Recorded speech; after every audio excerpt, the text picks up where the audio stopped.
Okay alright everyone welcome back to another session. તો આ સેશનની અંદર આપણે લોકો ચર્ચા કરશું એક ખૂબ જ મહત્વપૂર્ણ ટોપિક જે દર વખતે એક્ઝામમાં હોય જ છે, ઘીસેલો પીટેલો ટોપિક ને અંદર કાઢવાનું કાંઈ નથી, 1 રૂપિયાનું બી કાંઈ કાઢવાનું નથી. આ બધું આપણને પહેલેથી ખબર છે, બસ એક્ઝામ વાળાને માર્ક્સ દેવા છે તો એ લોકો આવી રીતના ખોટા ટોપિક નાખી દે. ચલો બેટા બતાવો 2 નો ટેબલ શું થાય, 4 નો ટેબલ શું થાય. ભાઈ કોલેજમાં આવી ગયો, આવું બધું થોડી પૂછવાનું હોય. યસ, તો એવો એક ટોપિક ચર્ચા કરશું આપણે આજના લેક્ચરમાં, જે એક્ઝામમાં 99.99% પૂછાવાના ચાન્સ છે. તો સરખી રીતના કરી લેજો, ભલે આ બધું આંખ બંધ કરીને બી આવડતું હોય તો બી. ચલો તો બગાસા ખાવા માટે રેડી થઈ જાજો, જેનું નામ છે બ્લોક ડાયાગ્રામ, કારણ કે આ તમને પહેલેથી આવડતું હશે, બરાબર ને? ચલો, બ્લોક ડાયાગ્રામ કેને કહેવાય? જેની અંદર અલગ અલગ શેપ યુઝ કરું. સર્કલ મીન્સ કે ચકેડા થઈ ગયા, ચોરસ થઈ ગયા, લંબ ચોરસ થઈ ગયું, સ્ક્વેર, રેક્ટેંગલ, ટ્રાયંગલ, આ બધી વસ્તુ યુઝ કરીને જ્યારે કે ડાયાગ્રામ બનાવો, that is a block diagram. ચલો સમજાવું.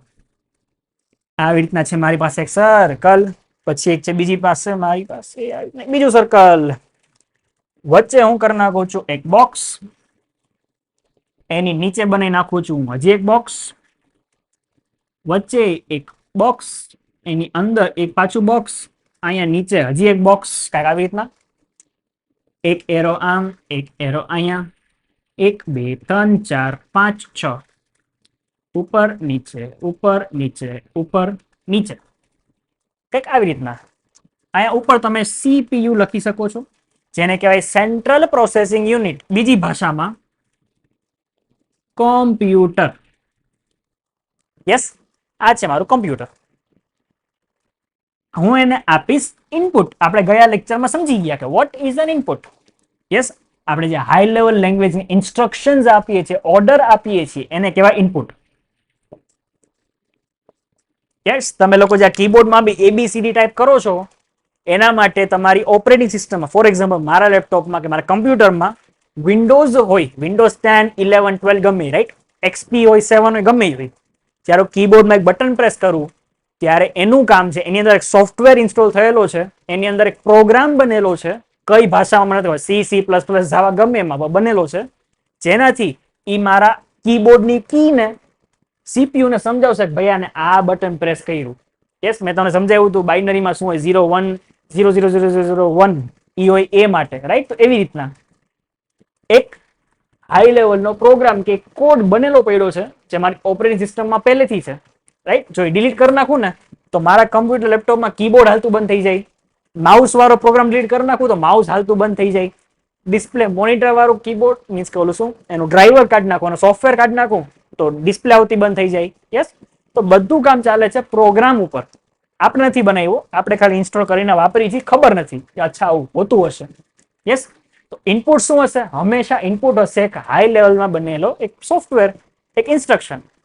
ભલે પછી તમે એક બટન જ દબાવો છો તો અંદર એક આખો પ્રોગ્રામ રન થતો હશે, બટન કમ્પ્યુટર લગી પહોંચાડવા. પછી કેના માટે કામ કરો છો? વિચારો, આ છે તમારી જોબ કાં તો બિઝનેસ. શું કામ કરો છો? પૈસા માટે. તો કમ્પ્યુટરમાં તમે ઇનપુટ શું કામ આપશો? એ તમને કંઈક આઉટપુટ આપશે, જે કદાચ તમારા કંઈક કામનું હશે. યસ, તો આવી રીતના કંઈક CPU વર્ક કરતું હોય. CPU ની અંદર મેઇન વસ્તુ ALU, યસ, સી લખાઈ ગયો, ALU, એરિથમેટિકલ લોજિક યુનિટ, જેનું કામ છે ગણિત કરવું, મેથ્સ કરવું. આ છે સુપર સ્ટ્રોંગ પાર્ટ CPU ની અંદરનો. એ શું કરશે? મેથેમેટિકલ કેલ્ક્યુલેશન કરશે. તમે માઉસ જરાક આમથી આમ કરો તો એનો જે કર્સર કેટલો આમથી આમ થશે, બધું મેથ્સ ઉપર ચાલે છે. તમે એક બટન દબાવો તો અંદર બી મેથ્સ જ ચાલે છે. સર મેથ્સ એટલે પ્લસ માઇનસ મલ્ટિપ્લિકેશન ડિવિઝન ઈ જ થાય છે. કઈ રીતના સર? ફર્સ્ટ લેક્ચરમાં સમજાવ્યું હતું, બધી જ વસ્તુ જે છે બાઇનરી ઉપર રન થાય છે. 101010 આખા બાઇનરી બિટ્સ ઉપર રન થાય છે. તે બધા બિટ્સ ને જે છે પ્રોસેસ કરવા માટે એને પ્લસ માઇનસ કરવું પડે. યસ, કારણ કે નંબર ઉપર જ્યારે કંઈક ચાલતું હોય તો એની સાથે છેડખાની કરવા, એને પ્લસ માઇનસ મલ્ટિપ્લિકેશન ડિવિઝન એવું બધું કરવું પડે. જે બધી વસ્તુ હોય મેથ્સ ની અંદર, ગણિતની અંદર, તો ઈ કામ કરશે મારું ALU. હવે આ બધી વસ્તુ સંભાળશે કોણ? જ્યારે આ ગણિત કરતું હશે બેસીને, તો આ બધી વસ્તુ સંભાળતું કોણ હશે? ઈ સંભાળશે મારું કંટ્રોલ યુનિટ, CU. બહુ જ કામની વસ્તુ. CU બધું મેનેજ કરશે કે અહીંથી ઇનપુટ આવ્યું, કામ આપી દો, આને એલયુ આપી દો, ભાઈ તું કામ કર્યા રાખ. આઉટપુટ આવે એ લઈને આઉટ અહીંયા બહાર દઈ દો. ત્રીજી વસ્તુ મારી પાસે હશે અહીંયા મેમરી, એટલે કે સ્ટોરેજ. જ્યારે આ ગણિત કરતું હશે તો આપણે કેમ ગણિત કરવા કેલ્ક્યુલેટર જોઈએ, તો કેલ્ક્યુલેટર ભૂલી જાઓ, તમારે મગજથી કરવાનું છે. તો તમારે શું જોશે? બુક પેન જોશે. એ લખવું તો પડશે ને, ડેટા સ્ટોર તો કરવો પડશે ને. તો ઈ કામ કરશે મેમરી, જેને બે પાર્ટ પડે છે, હમણાં સમજાવીશ. અને એક હોય આપણી પાસે અહીંયા secondary storage, secondary memory. Yes, તો આ થઈ ગયું તમારું બ્લોક ડાયાગ્રામ કમ્પ્યુટરનું. આના તમને એક્ઝામમાં બહુ સારા માર્ક્સ મળશે. આ ડ્રો કરતા આવડવું જોઈએ. મારા ડ્રોઈંગ ઉપર ન જતા, હું તો આર્ટિસ્ટ છું જ. તો તમે લોકો મટીરિયલ કાં તો રેફરન્સ બુક ઓપન કરીને જુઓ કે બ્લોક ડાયાગ્રામ સરખી રીતના કેમ ડ્રો કરે. યસ, અને ઈ ડ્રો કરીને આવજો. આ બહુ બેઝિક ડાયાગ્રામ છે, મારા જમાનામાં ચાલી જતો. તમે એક્ઝામ આવશો ડ્રો કરીને ન આવતા, તમે સરખી રીતના સ્કેલ ને પેન્સિલથી મસ્ત ડ્રો કરીને આવજો. દેખાશે કંઈક આવું જ. હવે સમજીએ કે કામ કઈ રીતના કરશે. હું ઇનપુટ આપું છું, ઇનપુટ ગયું અહીંયા, તો કંટ્રોલ યુનિટ જે છે એ સંભાળશે કામને કે ચલો એક વર્ક આવ્યું છે, કામ આવ્યું છે. શું કામ આવ્યું છે? પિક્ચર જોવાનું કામ આવ્યું છે. મારી પાસે એક મૂવી છે, મેં મૂવી ઓપન કર્યું, તો for example VLC media play ગમે વિડીયો પ્લેયર ઓપન થશે અને એ ડેટા જે હશે, ડેટા બિટ્સમાં જ છે 101010 માં, એ બધા કન્વર્ટ કરીને એક વિડીયોમાં દેખાડશે. એ વિડીયો પ્લેયરનું કામ છે. તો સેમ એ ડેટા આવ્યો, હવે ઈ આને આપ દેશે ભાઈ ચલ ફટોફટ તું કામ બંધ કરવા, આ ડેટાને વિડીયોમાં કન્વર્ટ કર અને યુઝરને બતાવ, જે કસ્ટમર જે છે એને આઉટપુટ આપ તમારો, રાઈટ? એને પિક્ચર દેખાવું જોઈએ, એને અવાજ આવવો જોઈએ. યસ, હવે ઈ બધી વસ્તુને સ્ટોર ક્યાં કરી હશે? પિક્ચર ડાઉનલોડ તો કર્યું હશે ક્યાં? ચાલે કાંઈ નહીં તો ઓનલાઈન જોતા હશો તો મેમરીમાં સ્ટોર તો થશે ને, જગ્યા તો રોકશે. સોફ્ટવેર રન થાય છે, રાઈટ? વિડીયો પ્લેયર રન થાય છે તો મેમરી રોકશે. તો સેમ આવી રીતના મેમરીમાંથી આ વસ્તુ રીડ કરશે, ડેટા ટ્રાન્સફર કરશે, આઉટપુટ અહીંયાથી બહાર નીકળશે. યસ, હવે ઘણી વાર એવું થાય કે પિક્ચર પેન ડ્રાઈવમાં છે, તો આપણા સેકન્ડરી મેમરી કામ આવશે. જે આપણે કમ્પ્યુટરમાં બહારથી અલગ મેમરી ચડાવીએ, નવી hard disk, pen drive, right? પહેલાના ટાઈમે ફ્લોપી ડિસ્ક આવતી, અત્યારે એસએસડી પણ આવે છે, મેમરી કાર્ડ આવે છે. આ બધું સેકન્ડરી મેમરી થઈ ગયું. બેઝિક વસ્તુ સમજાણી? તો આવી રીતના કંઈક વર્ક ચાલતું હશે, રાઈટ? આ મેં તમને સમજાવી દીધું. હવે આ વસ્તુ એક બુકમાં વાંચી લ્યો એટલે 2 મિનિટમાં આ વસ્તુ મગજમાં ઉતરી જશે. અડધી રાતના પૂછે તો બી આવડશે. ચલો, આટલું સમજવા તું મેં. હવે આ વસ્તુ ડ્રો કરીને લખવાના, મારા ટાઈમે તો 5 માર્ક મળતા હતા. તમારા ટાઈમે કેટલા માર્ક મળે જોઈ લેજો. યસ, કારણ કે પેપર તમારું શું નીકળશે તે નક્કી બી નહીં થયું હોય. Yes, okay. મેઇન મારે જે ચર્ચા કરવી છે એ છે આ મેમરી, મેઇન વસ્તુ. આના ઉપર જ બધું ચાલે છે, રાઈટ? તમે હાર્ડવેર સબ્જેક્ટ ભણશો ત્યારે બી તમારું મગજમાં આ જ હાલવાનું છે સૌથી વધારે. અને આપણે પ્રોગ્રામિંગ કરશું એમાં જ્યારે એડવાન્સ લેવલે પહોંચશું, પોઈન્ટરે પહોંચી ગયા, હજી આગળ નીકળી ગયા ક્યાંક એરે વેરેમાં, ત્યારે બી આ જ વસ્તુ મગજ ખાઈ જશે. તો અત્યારથી સમજી લ્યો કે આ શું હોય, કઈ રીતના વર્ક કરે. ચલો, સો મેમરી જે છે એના હું 2 ભાગ પાડી શકું. આ સેકન્ડરી મેમરી નહીં, સેકન્ડરી મેમરી બહારથી સીપીયુમાં pen drive, hard disk, SSD ભરાવું, ફોન કનેક્ટ કરું, એ બધું સેકન્ડરી મેમરી થયું. એને કમ્પ્યુટરથી કઈ લેવા દેવા નથી.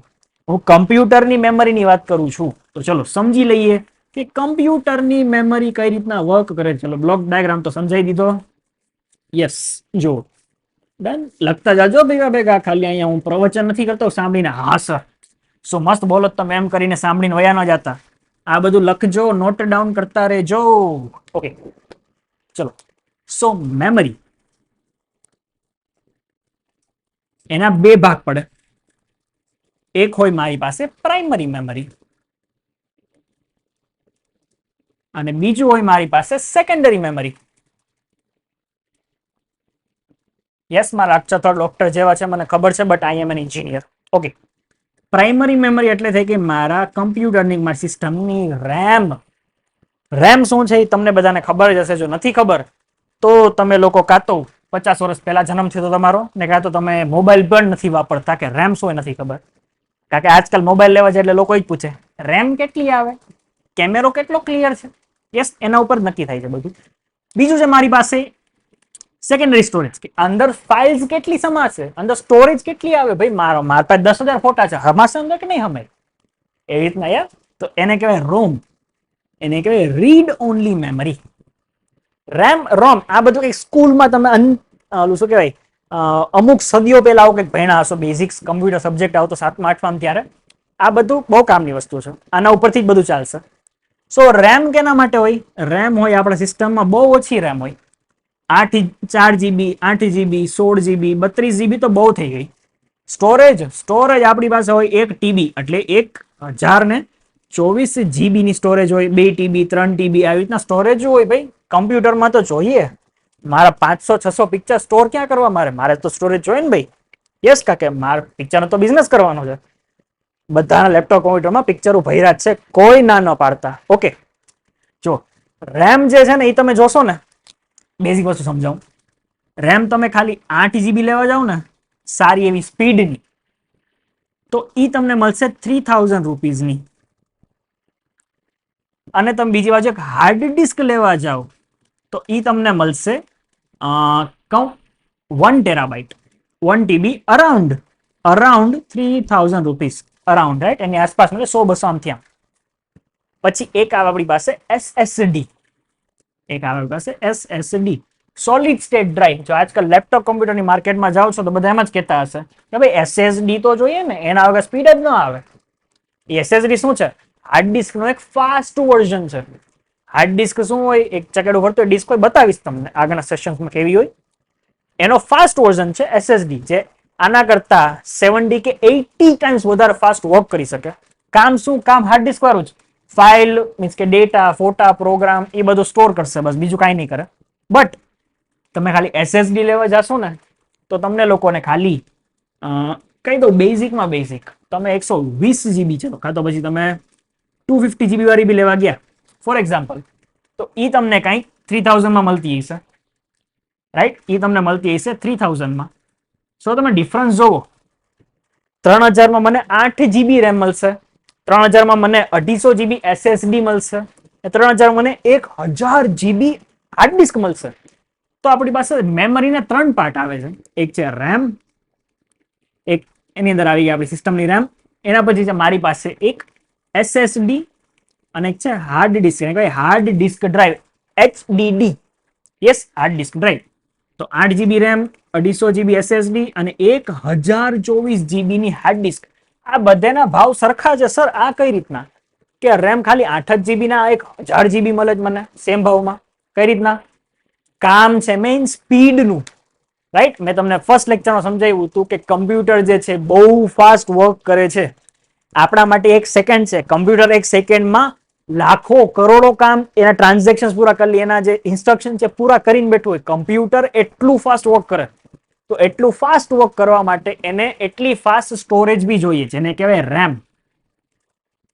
પછી આ બે સ્ટોરેજના ડિવાઇસ જ છે. તમે હાર્ડ ડિસ્ક પર વાપરી શકો, SSD પર વાપરી શકો, બેમાં ખાલી સ્પીડનો જ ફરક આવશે. યસ, હવે સમજો, તમે લોકો એક બનાવ્યો પ્રોગ્રામ C લેંગ્વેજમાં, તો એ સ્ટોર ક્યાં કરશો? એ સ્ટોર કરશો તમે અહીંયા સેકન્ડરી સ્ટોરેજમાં, જે છે હાર્ડ ડિસ્ક કાં તો SSD. યસ, સ્પીડનો ફરક છે. ઓકે, તમે જ્યારે એને રન કરશો, તમે જ્યારે એને સેવ તો કર્યું, સેવ ક્યાં થશે? આપણી સ્ટોરેજની અંદર. પણ જ્યારે તમે એને રન કરશો ત્યારે રન થઈને જશે રેમની અંદર. ફોર એક્ઝામ્પલ, તમારો પ્રોગ્રામ જે છે એ બન્યો 1 MB નો નહીં બને, કોઈ દી નહીં, મારો પોતાનો જ બન્યો, તમારો શું બનશે? યસ, 1 MB નો પ્રોગ્રામ તમે બનાવ્યો C લેંગ્વેજમાં અને એને રન કરશો તો એ જઈને આપણી રેમમાંથી 1 MB ની સ્ટોરેજ રોકી લેશે, રાઈટ? હમણાં બ્લોક ડાયાગ્રામ કર્યું હતું તેમ આ બધું કામ કોણ કરશે? રોકારોકીનું એ કરશે કંટ્રોલ યુનિટ, બેઝિક. પછી આનું શું કરી લીધું? રન થઈ ગયું, સ્ટોરેજ થઈ ગયું, રેમમાં જગ્યાએ રોકી લીધી, રાઈટ? તમે જ્યારે કોઈ ગેમ ખોલો કે તમે બહુ કઈ મોટા સોફ્ટવેર ખોલો, તમે જોયું હશે પહેલા ટાઈમે ફોન હેંગ થતા, પબજી, COD આ બધી ગેમ્સ રમવા જાવ ત્યારે ફોન હેંગ થવા મળતા. કા ભાઈ રેમ ઓછી છે, રેમ વધારો. એ આ બધું સાંભળેલું છે. સારી સારી ગેમ રમવી હોય રેમ વધારે જોઈએ, રાઈટ? કારણ કે જ્યારે તમે ગમે પ્રોગ્રામ ઓપન કરશો એ પેલા રેમમાં જઈને જગ્યા રોકશે, કારણ કે CPU ને એ બધી ફાઇલ સાથે ફટોફટ કામ કરવું છે, તો એના માટે એવી સ્પીડ વાળી વસ્તુ બી જોશે, જેને કહેવાય રેમ. ઓકે, સો રેમ જે છે બહુ સ્પીડમાં વર્ક કરશે. અને જ્યારે આપણે પાવર સપ્લાય તોડી નાખશું, ઇલેક્ટ્રિસિટી તોડી નાખશું, ત્યારે રેમ ખાલી થઈ જશે, ડિલીટ થઈ જશે અંદર જે ડેટા છે. એટલે વિચારો, જ્યારે કમ્પ્યુટર ચાલતું હતું, વચ્ચેથી લાઇટ વહી ગઈ તો કમ્પ્યુટર બંધ થઈ જશે, સીધું શટડાઉન. યસ, તો ત્યારે રેમ જે છે ધોરી થઈ જશે, ક્લિયર થઈ જશે. આપણે ઘણીવાર લેપટોપ કમ્પ્યુટર હેંગ થતું હોય તો રિસ્ટાર્ટ કરીએ ત્યારે શું થાય છે, ત્યારે આપણી રેમ જે છે ક્લિયર થઈ જાય, બધું પહેલેથી રન કરવાનું, રાઈટ? એવી રીતના ચાલતું હોય કામ. પણ તમારી હાર્ડ ડિસ્ક કે એસએસડીમાં જે ડેટા છે, તમારા ફોટા, વિડીયોઝ, મૂવીઝ છે, રાઈટ, એ બધી વસ્તુ કોઈ ડિલીટ ન થાય, લાઇટ જવા પછી બી ન થાય, રાઈટ? એટલે આવી રીતના આપણે એને સેકન્ડરી સ્ટોરેજ કહીએ છીએ. પ્રાઇમરી સ્ટોરેજ લાઇટ વહી જશે, ઇલેક્ટ્રિસિટી ગઈ, એ ભેગો ડેટા ડિલીટ. સેકન્ડરી સ્ટોરેજમાં ડેટા એમનેમ સેવડ રહેશે જ્યાં લગી આ તૂટી ન જાય, બગડી ન જાય, કાં તો તમે લોકો ડિલીટ ન કરો કઈ પોતે ત્યાં લગી. યસ, સમજાણા બેઝિક? હવે આ ડેટાને રન કરવાનું કામ કોનું છે? આનું કામ છે ALU નું, CPU ની અંદર, રાઈટ? સો સીયુ એ બધું કામ કરીને આપ્યું, અહીંયાથી પ્રોગ્રામને અહીંયા રેમમાં શિફ્ટ કર્યો, એ બધું કામ કરી લીધું. હવે સીપીયુ જે છે ALU ને કહેશે કે ભાઈ હવે ચલ આ પ્રોગ્રામમાં જે કામ કરવાનું કીધું છે કરીને બતાવ, આઉટપુટ દે મને. તો આવી રીતના કંઈક વર્ક કરતું હશે. તો this is the basic block diagram. Yes, મેમરીના બે ભાગ પડે છે. થિયરીમાં લખવા ટાઈમ યાદ રાખજો, બ્લોક ડાયાગ્રામમાં મેમરીના બે ભાગ ન પાડો તો ચાલશે, રાઈટ? બટ નીચે થિયરી લખવા ટાઈમે કહેજો કે મેમરીના બે પાર્ટ્સ હોય, પ્રાઇમરી હોય, સેકન્ડરી હોય. યસ, બાકી definition, input, CPU, Cu, ALU આ બધાની એક એક લાઈનમાં જ પૂરી થઈ જશે. તમે મટીરિયલ ઓપન કરીને જોવો, તમે રેફરન્સ બુક ઓપન કરીને જોવો, બહુ બધા લાંબુ ન હોય. મેમરીમાં ધ્યાન રાખજો, કારણ કે આ વસ્તુ જો ન સમજાણી કે તમે જ્યારે રન કરો ત્યારે રેમમાં જાય, ત્યાંથી ડેટા આગળ પાછળ થાય, કામ પૂરું થાય ત્યારે રેમમાંથી ડિલીટ કરી નાખવાનું, એટલે મારી રેમ ફ્રી થઈ જાય. તો આ બધું કામ સમજવાનું છે. યસ, તો ચલો સેશન તો બ્લોક ડાયાગ્રામનો, બટ આપણે એક્સ્ટ્રાનો ટોપિક બી કવર કરી લીધો. યસ, આ લેક્ચરમાં કોઈ હોમવર્ક નથી આપતો તમને લોકોને. હા, એક હોમવર્ક આપી દઉં કે રેફરન્સ બુક કાં તો મેં જે મટીરિયલ આપ્યું ઓપન કરો, બ્લોક ડાયાગ્રામ કેવો એ જોવો અને તમારી બુકમાં એકવાર ડ્રો કરી લ્યો. યસ, આટલું જ તમારું આજનું કામ. ઓલરાઈટ, સો આપણે બધા હવે મળશું સીધા નેક્સ્ટ લેક્ચરની અંદર. નેક્સ્ટ લેક્ચરની અંદર આપણે હિસ્ટ્રી ડિસ્કસ કરશું. શું ડિસ્કસ કરશું? History of computers. કેટલી જનરેશન આવી, પહેલા શું હતું, પછી શું હતું, રાઈટ? તો 5-10 મિનિટનો એ બી લેક્ચર હશે. તો આપણે બધા હવે સીધા મળશું નેક્સ્ટ લેક્ચરની અંદર. Bye bye.